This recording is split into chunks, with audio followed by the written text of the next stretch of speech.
Olá, tudo bom? Nessa aula nós vamos ver a parte de múltiplos estágios estacionários em reatores CSTR e a curva de extinção e ignição. Bom, na aula passada nós vimos que esta equação era válida para reatores CSTR. Então, tem o menos ΔH da reação vezes XA igual a um CP0 vezes 1 mais K vezes T menos TC, sendo que CP0, K, TC, todas essas constantes a gente definiu anteriormente.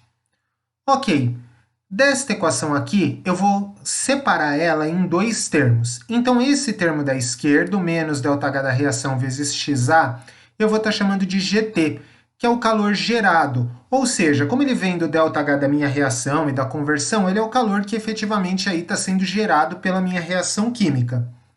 Ao passo que todos esses termos aqui à direita vão ser o meu calor removido, RT. Então, este termo GT, ele gera energia dentro do meu reator. E esse termo RT, ele retira essa energia do meu reator. Então, tenho aqui o calor gerado e o calor removido. Para os termos de calor gerado e calor removido, a gente consegue observar bem o comportamento deles de uma forma bem visual por meio de gráficos. Então, se eu traçar um gráfico aqui no caso de calor gerado pela temperatura, eu consigo observar as mudanças que a minha curva vai ter, seja aumentando ou diminuindo a minha energia de ativação ou variando aí o meu tempo espacial. Então, repara que a curva de geração, independente do que eu fizer, ela vai ser mais ou menos um S que vai estar sendo formado. Pode ser um S bem proeminente ou pode ser um S menos proeminente, mas essa é basicamente a cara dessa curva de geração.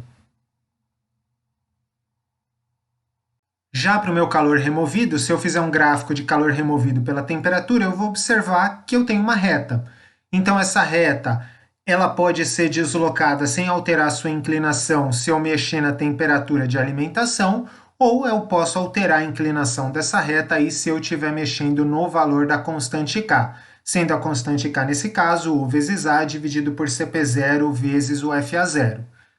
Então, o meu calor gerado é uma curva em um formato de S e o meu calor removido é uma reta. Portanto, se eu juntar o calor removido e o calor gerado, eu vou ter gráficos com essa cara. Então, esse S aqui, que está nesses dois gráficos, seria o meu termo de calor gerado, e eu tenho aqui estas retas, que elas podem ser, estão aqui em várias posições para demonstrar, que é o meu calor removido.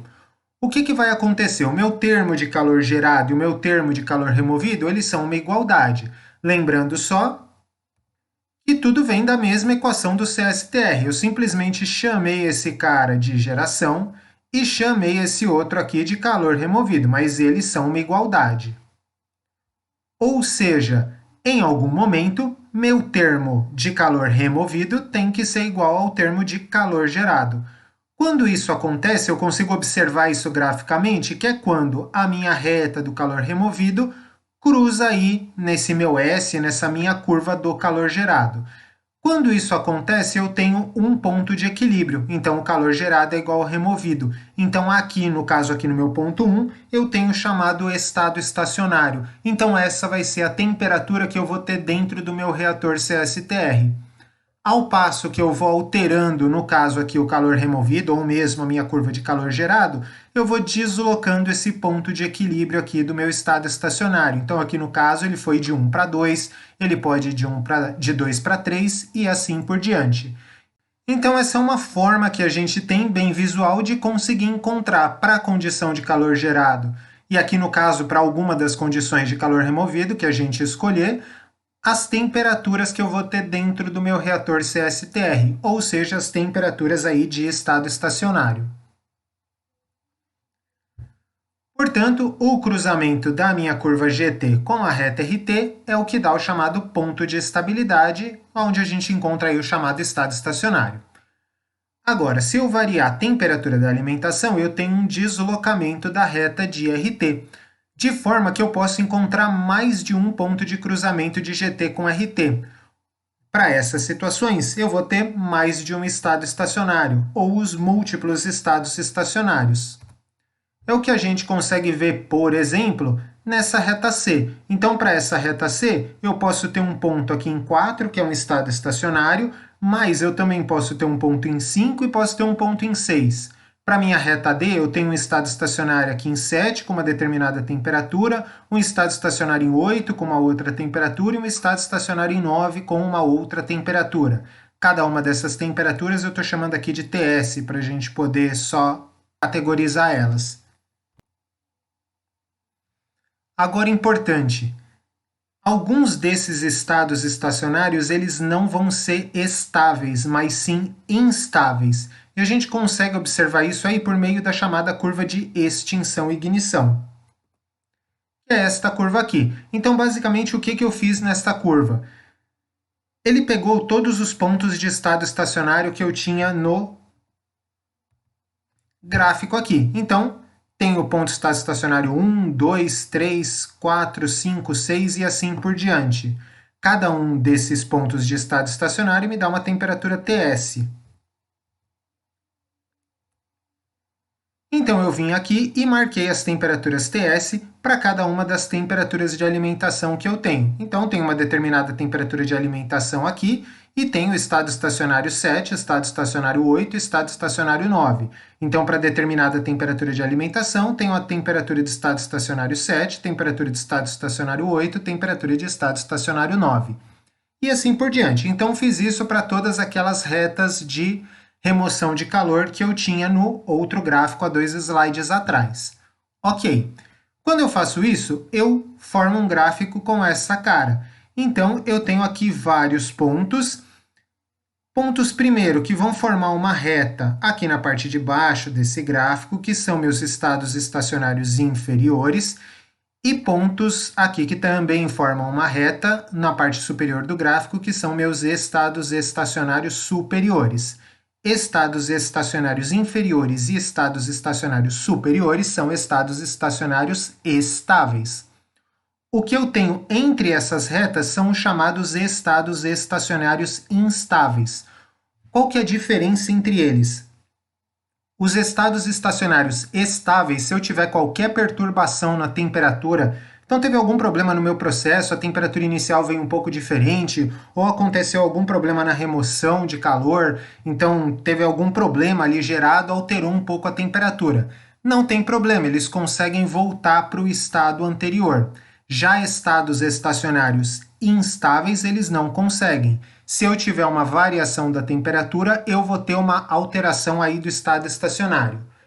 Para deixar isso mais claro. Pegando aqui meu ponto 7, ele é um estado estacionário inferior, portanto um estado estacionário estável. O que vai acontecer se por qualquer perturbação a temperatura variar? Então a minha temperatura ela saiu aqui dessa TS7 e foi para uma TS aqui intermediária. A minha curva de calor gerado, repara que ela está abaixo da minha reta de calor removido. Ou seja, se eu tenho deslocamento da temperatura para cá, eu removo mais calor do que a minha reação consegue gerar de energia. Se eu removo mais calor do que a minha reação gera de energia, a temperatura vai cair e eu volto para o estado de temperatura TS7, que é um estado estável.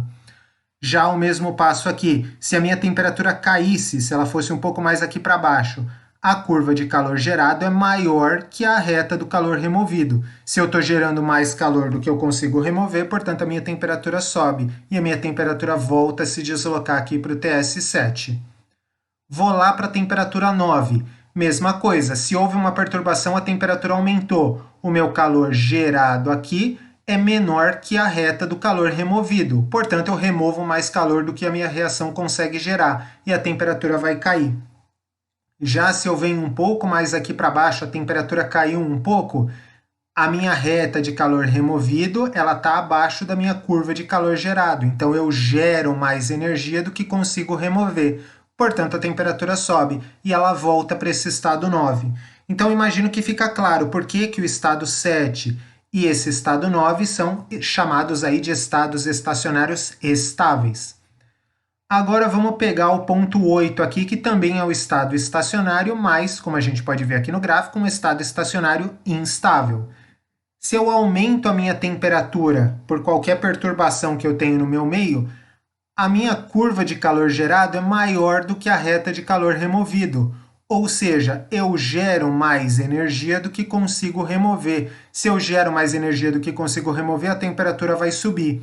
E ela vai subir até atingir o meu ponto de estado estacionário 9, que é o estado estacionário estável. Ao mesmo passo, se eu estou aqui no ponto 8, aconteceu qualquer perturbação e a temperatura caiu, a minha curva de calor gerado ela está abaixo da minha reta de calor removido.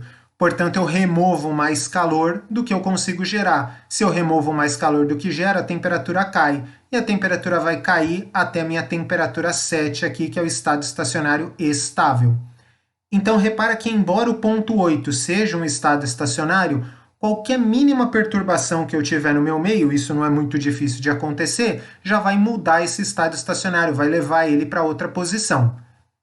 Aqui é importante ficar atento porque essa é uma condição de segurança. Se eu estou trabalhando numa condição aqui TS7, qualquer perturbação para cima não tem problema. Se for uma perturbação pequena, a temperatura volta aqui para essa temperatura TS7 por conta, né, do calor removido ser maior que o calor gerado. O que acontece é que se eu tiver uma perturbação grande de temperatura e passar desse ponto TS8, aí a minha temperatura não volta mais. Ela vai continuar crescendo até chegar nessa temperatura TS9. Isso é importante de ser frisado porque dependendo do processo que você tem, o seu reator pode não suportar essa temperatura TS9. Então pode acontecer um problema com uma explosão ou mesmo a fusão do seu próprio reator. Então, se você está tomando conta de um reator por qualquer motivo, um reator CSTR, é sempre importante você ficar atento para essa temperatura de inflexão aqui TS8. Embora ela especificamente seja um estado estacionário instável, qualquer perturbação para cima dela vai fazer sua temperatura chegar até TS9 e é muito difícil você controlar isso enquanto esse aumento de temperatura está acontecendo. Bom, por essa aula é isso. Espero que essa parte de curva, ignição e extinção tenha ficado clara para você. Antes de ir embora, não esquece aí da tríade do YouTube, então curte, compartilha, se inscreve no canal. Não esquece de acompanhar o nosso site para ver os cursos que nós temos disponíveis e a gente se vê na nossa próxima aula. Até mais!